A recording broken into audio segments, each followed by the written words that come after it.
dooda ku saabsan qaadka iyo sidii laga yeelaa wadanka Kenya ayaa aad cirka isugu shareertay kadib markii gobernatoraha gobolka Mombasa Mr Nasir uu go'aansaday inuu asaga oo daryeelaya mustaqbalka dhalinyarada reer Mombasa uu ka joojiyay gabi ahaanna ka mamnuucay qaadka nooca loo yaqaan maqooqaha arrintaas ayaa dhalisay in laba gobol oo kale ay raacaan iyaguna oo ay sidoo kale mamnuucaan 3 gobol ay hadda maraysaa halkaas xaaladdu markay maraysay مسؤولين تقبل كميرو أو ماشي أوقات كيمادو أيا اسكو شوي أغل كمدحتوينا لنا كل مدحوينها ودن ككينيا ويليام روتو كاسو بلان قاضي إنه بالأرنتان ديبو يقدونو كوبدنا أوريحي ويصير كبيرها يقديه داس إنه يجو إسكاركان مانتا حافظ الله اللي غوبرناتورها قبل بمباسا oo si diiran uga jawaabay arinta uu ku tilmaamay hanjabaada iyo caga jugleynta marna waxna la kaga qaaday dignity-gayagana cidna laga hor istaagi karto kana viongozi wa eneo hili kwa sababu wanaongea yale ambayo yanafaa viongozi wanaongea ya kwa yani sisi sote hapa katika hii pwani kama si madawa ya kulevya lazima tuharibike na mambo ya kusikaa hii haimaliziki hapa hata mazungumzo yakaenda vipi intimidation will not work.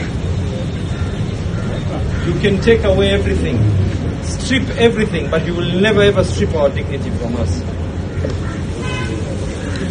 You mahadsanyahay Governor Nasir waxaan leeyahay fantastic job protecting and safeguarding the welfare of young Mombasa children. It's your obligation, it's your role, and I encourage you to stick with your decisions.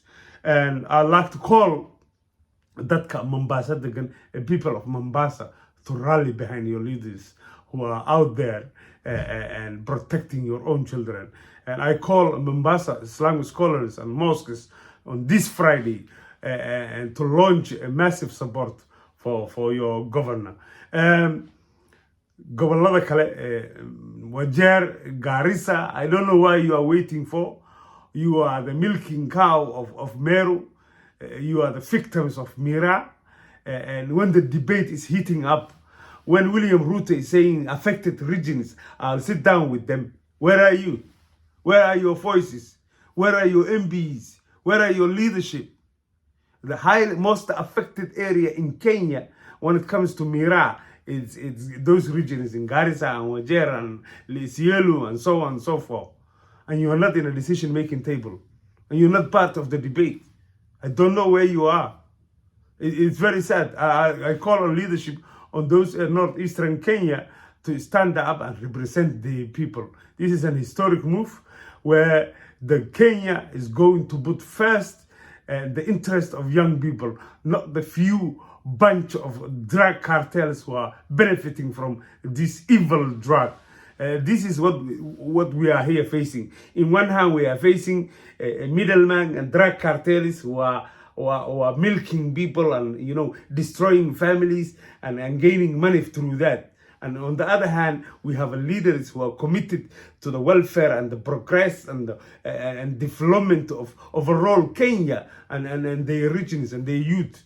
So you should be on the debate, people in Garissa and Wajir. Somalia dhanka kale safiirka Kenya u fadhiya magaalada Muqdisho Mr Kringo oo nin gobolka Meru ka soo jeeda nin qaadoon nin activist oo qaadka u oleeya ayaa maanta courtesy visit si xushmad ugu tagay ra'iisul wasaaraha asagoo uga mahadceliyay ongoing qaylaada tiraha badan iyo qiimaha qaadka iyo qaadki dalka Soomaaliya iman jira oo kor loo qaaday aad buu arintaas uga mahadceliyay ra'iisul wasaaraha oo xafiiskiisa ku soo booqday wararkaas ayaa socda xildhibaan Nasir marka waxaan leeyahay fantastic job and other governors and Governor Nasir from Mombasa and all the other governors who stood up and rise up to the challenge to protect the young people.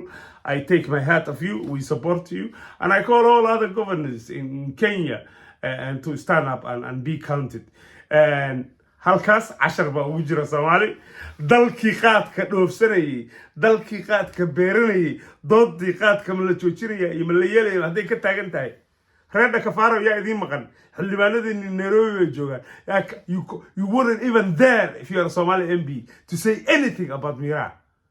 because you are in a conflict of interest baad ku dhex jirtaa. Your family and your children are in Nairobi, and there you are sitting in the House of Parliament in Somalia, and you wouldn't even dare and say anything about Mira and the against of Kenya.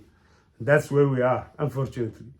And then on the other hand, of course, corrupted leaders who are benefiting from this trade, shareholders, nothing but drug cartels. It's shame in law bixiya leaders in lagu dhaabo waa drug cartels. Ayaan daro Soomaali in general waxaan leeyahay caruurihiina uga sheekeeya dhibaatada qaarka. Caruurihiina cishada maguuga iyo waxaas Kenya laga diido dhan Soomaaliya u soo socdaan.